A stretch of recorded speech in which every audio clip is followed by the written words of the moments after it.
warahmatullahi wabarakatuh. Kembali lagi bersama saya Safira Mukhlis dari program studi akuntansi Fakultas Ekonomi dan Bisnis Universitas Hairun Ternate. Jadi ini adalah video tugas keempat saya, dan di video kali ini saya akan menjelaskan tentang apa itu penelitian hermeneutika. Hermeneutika adalah sebuah pendekatan atau metode dalam memahami dan menafsirkan teks atau teks-teks yang kompleks. Istilah ini berasal dari kata Yunani hermeneun yang berarti menerjemahkan atau menafsirkan. Hermeneutika digunakan dalam berbagai bidang, termasuk sastra, teologi, filsafat, dan ilmu sosial. Jadi pada dasarnya, hermeneutika melibatkan proses memahami makna di balik teks atau konteks tertentu. Ini melibatkan pemahaman tentang bahasa, budaya, dan konteks historis di mana teks tersebut dihasilkan. Hermeneutika juga melibatkan interpretasi subjektif, di mana penafsir menggunakan pengetahuan, pengalaman, dan perspektif mereka sendiri untuk mengartikan teks. Jadi selanjutnya yaitu tujuan dari hermeneutika. Tujuan adalah untuk mencapai pemahaman yang lebih dalam dan komprehensif tentang teks, serta untuk memahami maksud dan pesan yang ingin disampaikan oleh penulisnya. Hermeneutika juga melibatkan dialog antara penafsir dan teks, di mana penafsir mengajukan pertanyaan, membuat asumsi, dan memberikan interpretasi yang berbeda-beda. Namun, penting untuk diingat bahwa hermeneutika bukanlah metode yang objektif atau pasti. Interpretasi dapat bervariasi antara individu yang berbeda dan tergantung pada konteks yang berbeda pula. Oleh karena itu, hermeneutika sering melibatkan diskusi, kritik, dan refleksi yang terus-menerus untuk mencapai pemahaman yang lebih baik. Selanjutnya yaitu cara untuk menganalisis penelitian hermeneutika.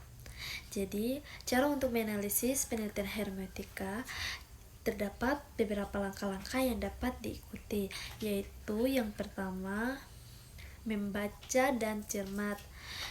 Mulailah dengan membaca penelitian hermeneutika secara menyeluruh. Kita harus perhatikan bagaimana penelitian menggunakan pendekatan hermeneutika dalam memahami dan menafsirkan teks atau fenomena budaya. Kita perhatikan juga konteks penelitian, pertanyaan penelitian, dan tujuan penelitian yang diungkapkan oleh kita sendiri atau peneliti. Yang kedua yaitu memahami konteks, identifikasi dan memahami konteks sosial, budaya, dan historis di mana penelitian hermeneutika dilakukan. Perhatikan bagaimana konteks tersebut mempengaruhi pendekatan dan interpretasi penelitian. Apakah konteks tersebut relevan dengan topik penelitian? Bagaimana konteks tersebut mempengaruhi pemahaman penelitian terhadap teks atau fenomena budaya? Yang ketiga yaitu pendekatan hermeneutika. Kita harus memperhatikan bagaimana peneliti menerapkan pendekatan hermeneutika dan penelitian mereka. Apakah mereka menggunakan pendekatan hermeneutika tradisional atau ada variasi pendekatan yang digunakan. Kita harus perhatikan juga langkah-langkah yang diambil oleh peneliti dan proses pemahaman dan interpretasi teks atau fenomena budaya. Cara menganalisis yang keempat yaitu mengidentifikasi asumsi dan perspektif. Kita harus memperhatikan asumsi dan perspektif yang kita gunakan oleh peneliti dan interpretasi mereka. Apakah ada asumsi tertentu yang mendasari pemahaman dan interpretasi peneliti? Bagaimana perspektif peneliti mempengaruhi hasil penelitian? Apakah ada variasi interpretasi yang muncul dari perspektif yang berbeda?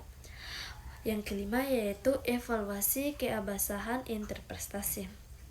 Kita harus mempertimbangkan keabsahan interpretasi yang dilakukan oleh penelitian. Apakah interpretasi tersebut didukung oleh bukti yang kuat?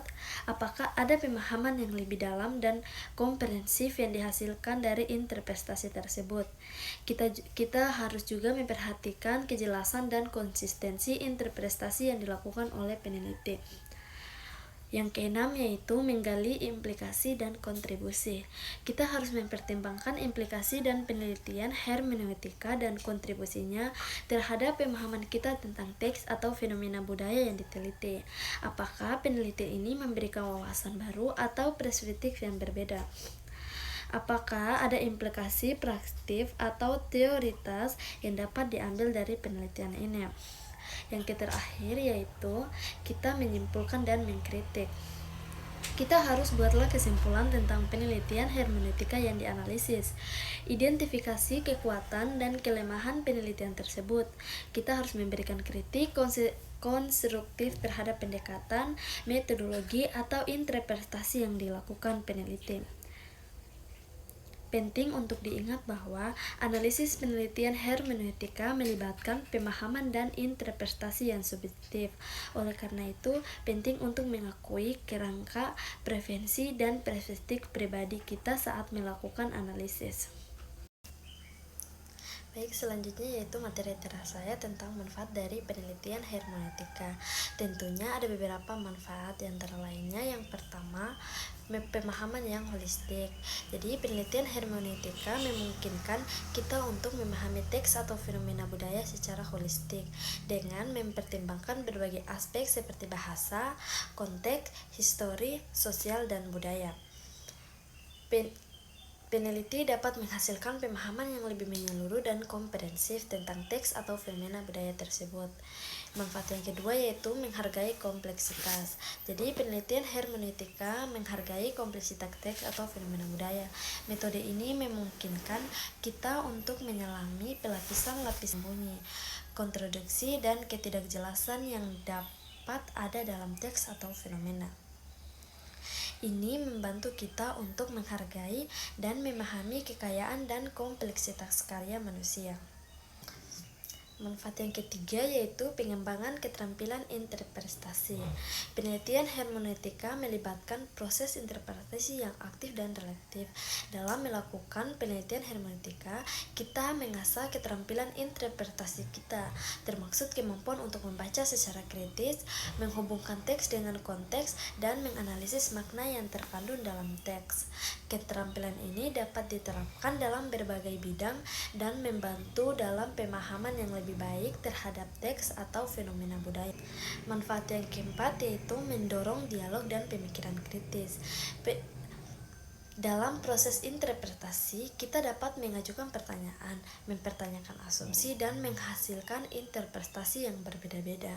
Ini merangsang pemikiran kritis dan membuka ruang untuk diskusi dan refleksi yang lebih dalam tentang teks atau fenomena budaya tersebut. Manfaat yang kelima yaitu relevansi dalam konteks kontemporer. Penelitian hermeneutik dapat memberikan relevansi dalam konteks temporer dengan memahami teks atau fenomena budaya dalam konteks historis, sosial, dan budaya mereka. Kita dapat mengaitkan dengan isu-isu dan tantangan yang dihadapi oleh masyarakat saat ini. Ini dapat membantu kita dalam memahami bagaimana teks atau fenomena budaya tersebut dapat berkontribusi pada pemahaman dan perubahan dalam konteks kontemporer.